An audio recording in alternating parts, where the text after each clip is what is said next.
devoted to John Lennon. Is that part of you? Yeah, oh definitely. SuSaN Since rYaN. 14, yeah. Now, you do John Lennon tours? Well, I do Beatles tours, actually. Beatles I do walking tours in New York City for Beatles fans. They're very specific. How often do you do them? I do them by appointment, so I do them when people contact me, and I do the mutual scheduling. We kind of come up with it. I don't do them by a particular schedule because I don't have a place where I can meet people on a regular basis. So they contact me, and then I do a tour for them. And how long is the tour? The tour takes about 2.5 hours. And now a Beatles tour, where would you go on a Beatles tour? There are more places in New York City than you think. Okay. We are third after Liverpool and London in terms of sites related to the Beatles. We have more sites than Hamburg. There's places in Midtown Manhattan, there's shops, there's hotels, there's theaters, things like that. And then, of course, Strawberry Fields, Dakota. Yeah. Plaza, Was John the only one with the apartment, or did they all have apartments here? Well, Paul still has one. Okay. But Can you tell us where? I can. You have to go on the tour. Yeah, you have to go on the tour. The thing about it is I also don't want to give it away simply because his security people kind of get annoyed. Sure. But yeah, it's part of the tour. It's in Midtown Manhattan. Although he probably has more than one now because Nancy's a New Yorker, so I would assume that they have a home other than the place that he used to have. Stella, I know, probably. I think she still lives in England. Yeah. So, yeah. You don't think she has a New York apartment? I don't know. Well, she might stay in Dad's apartment when she goes to Fashion Week. You know, I don't know. Right. So yeah. So what made you start doing this? Well, I actually didn't originate this. It was originated by a woman named Trina Yanikos who now lives in Los Angeles. And when she left, she sort of handed the tour business over to me. And she developed the tour, but I've sort of tweaked it and made it mine. I've been doing it now myself for the last 7 years or so. So do you find that Beatles fans are just like a certain breed? Well, they are. I mean, they come on my tour. They're very specific. They want a tour about the Beatles, clearly.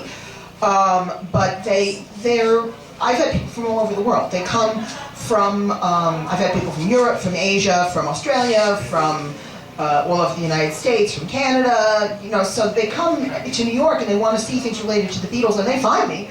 So clearly there's a niche for this with people with, Beatles fans wanting walking tours in New York City, because it's unique. It's not just like any other tour.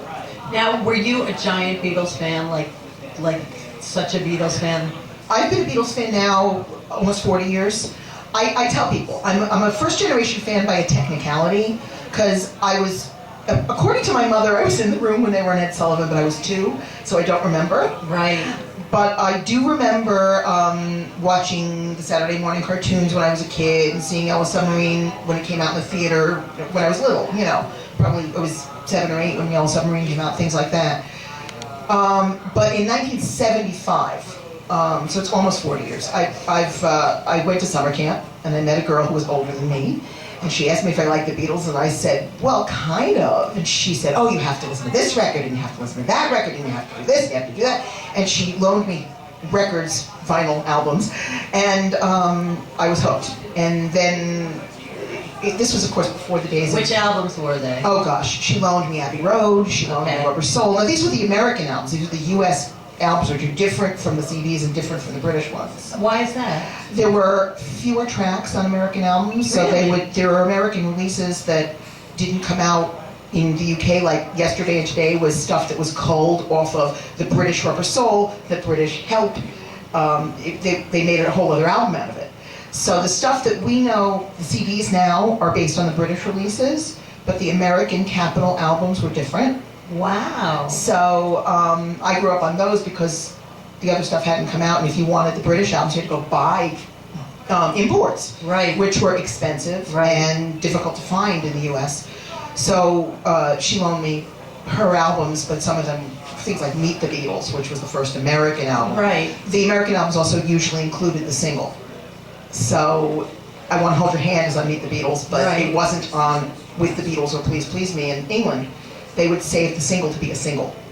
Wow. So there were differences. So she loaned me the records. I got absolutely hooked. And then before the days of VCRs and DVDs and VHS and whatever, the public library, I'm from Queens, and the public library near my house was showing A Hard Day's Night, and I went to see it, and that was it. That was the end. It was totally, I saw them walking, talking, moving, laughing. I was 14 years old. I guess it was something along the same lines of what happened to Alice when she was 14 in the audience at Ed Sullivan, but I was 10 years later. Wow.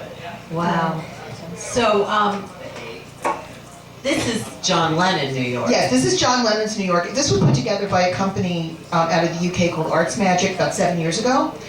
And it's myself and Trina, the woman who originated my tour. Yes. And they've done other DVDs. They have one of the Beatles London, which they did with Richard Porter, who was my counterpart in the UK and England, in London, who is actually coming to the fest.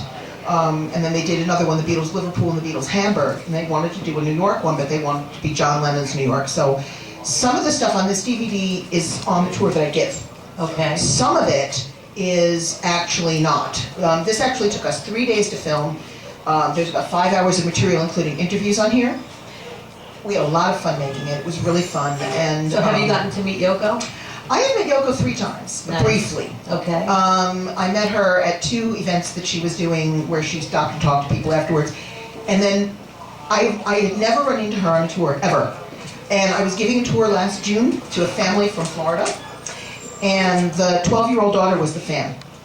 And she was there with her parents and her cousin who could have cared less, but she was very excited. And she asked me, have you ever seen Yoko outside the Dakota? And I said, no. And we were standing outside the building, and I was finishing up the tour, because that's where the tour ends. I was finishing it up, and right in front of me, crossing the street, comes Yoko and a couple of other people. It was 90 bazillion degrees outside. She was dressed all in black. And she walked right in front of me. And I thought, well, okay, I gotta say something. I mean, how could I not say something? Right. So I stuck a smile on my face, and I said, hi. And she looked up at me, she went, hi. And I said, it's so nice to see you. And she patted me on the arm and she went, well, it's so nice to see you too. And I just didn't know what to say, but I had to say something. Yeah. She was like 3 inches from me. She had to walk between me and the railing, I mean, I've spoken to her on 3 occasions. She's been perfectly lovely all 3 times. Aww, that's good. She's kind and she's gracious. People, sometimes on my tours, they'll say to me, what do you think of Yoko? And you can tell that they are waiting for you to say something. There's glee. Yeah, because I don't think she's bad either. Yeah. I think she's good. Yeah, she's great. Exactly. And they're waiting with almost gleeful anticipation. Yeah, for you to say people want to something hate horrible. her. People just want to hate They Yoko. do, and She looks amazing. She's adorable. She raised Sean, who seems like a very together guy. Yeah, He's yeah. like amazing. And I should look so good when I'm 81, I mean, she's gonna be 81 next month. and She looks 50 or Yeah. even 40. She looks great. She looks great. And Son is so hot. he is. He's very. I know someone who was his English teacher. I met him. Yeah. That's cool. Yeah. So people just kind of wait, and you know when somebody's just asking you, and you know when somebody's just waiting for you to say something horrible, and I never have anything horrible to say. That's good. You know. So what about Strawberry Fields? Do you feel something in the air there? You can. I have. I will tell you, there were 2 days when you do not. It's weird. You can feel like John is there, but not when it's full of people on December 8th and full of people on October 9th. Yeah. It's very... I avoid Strawberry Fields on those days, and I live less than a mile from there. And I just don't go because I just feel like the vibe is too heavy. Yeah. I feel oppressive, not oppressed. I feel like it's oppressive when you're there on those particular days. Sure. But I do find there's a certain peace in Strawberry Fields that is very nice, and I feel like there's a gentleness to that area. Right. And when you go there, it feels really nice. And I've been going there forever. Was going there when I was a kid and John was still around. I used to go stand outside to the Dakota, and wait for him. You did? Yeah, I did. How often? Whenever there was a school day off, I'd go. So you were obsessed. Pretty much. Oh, that's good to know. That's what I want Yeah, to know. no, I was. You're not just doing this Oh, because of no, nothing. no, no, no. Not you just are doing an obsessive fan. Yeah, obsessive. Not crazy obsessive. Right. Obsessive. Absolutely. No. I used to drag my friends. It was funny because I used to say, oh, well, there's a school holiday. Let's go to the Museum of Natural History, because, that was my excuse to get to the Upper West Side. And then I would come up with an elaborate story about, you can't get a downtown train under the museum, which of course is a crock, because you can. And we have to go to 72nd Street to get the train. And they'd roll their eyes and they'd go, I don't want to go Lennon watching. Oh, wow. And Did you ever catch a glimpse? No, I missed him. I never saw him. The last time that I was there was on his birthday in 1980, October 9th, right before. It happened to be the Columbus Day holiday, and I dragged my friend into the city. Wow. And he had just left to go to his birthday party at Tavern on the Green. Wow, he didn't go too far. No, he liked to have birthday parties at Tavern on the Green. That's part of the tour, I talk about it. Huh. He just left, I missed it by 5 minutes. Now, my husband, who grew up in the building we live in on the Upper West Side, actually did see John on the street in June of 1980.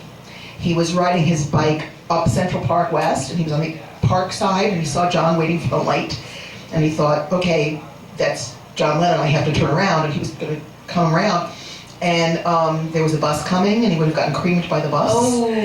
So he didn't turn around, and he said, well, I'll see him again sometime, and he never did. Right. So he actually did catch a glimpse of John, I never did. Right, but you got Yoko 3 times. I so did. You're winning. I did. Winning. So today is National Corn Chip Day. Corn chips. Yes, so please have a corn I will chip. have a corn And chip. do you have a skeleton from your closet that you'd like to share? I live a really boring mom life. Well, that's okay. You could say some of your crazy fan obsessed. Well, all right. Yeah. I do have a story. Actually, this is really funny.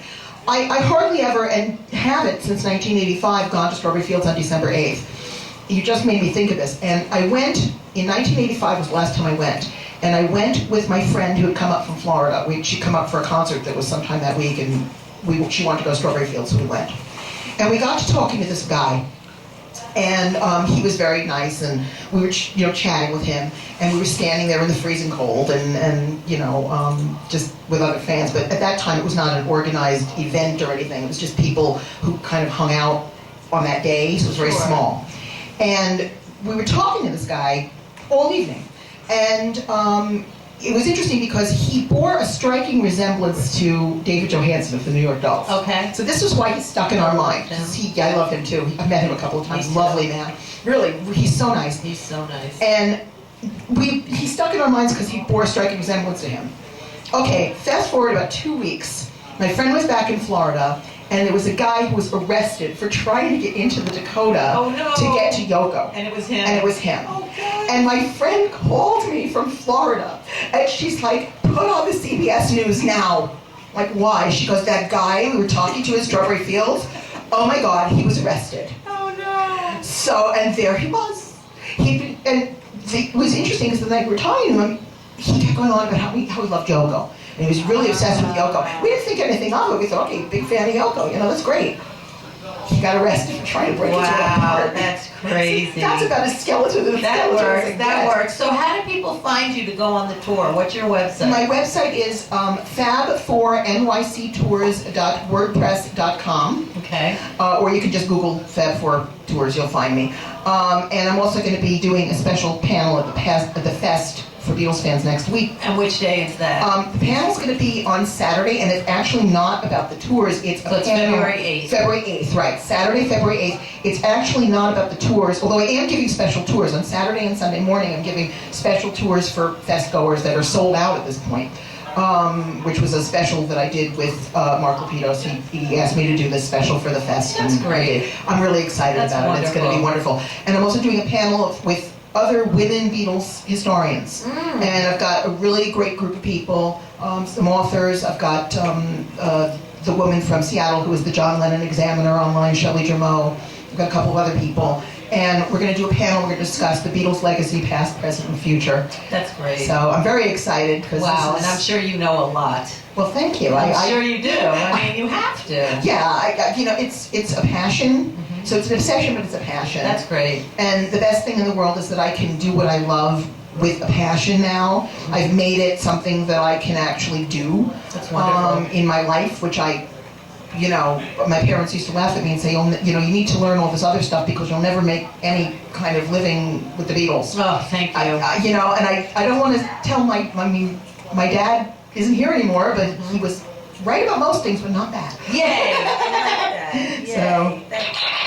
Yay for that. Because, you know, follow the dream, right? I think so. So you want to push a button? I'll push a button. I'm a little scared. Oh. That's the wrong button. Yeah, the wrong button. Shall I try another one? I don't. That happened to Alice, didn't it? Yeah. I like that one. That's for you. Thanks so much, Susan Ryan. Thank you. I get low, there's nothing else.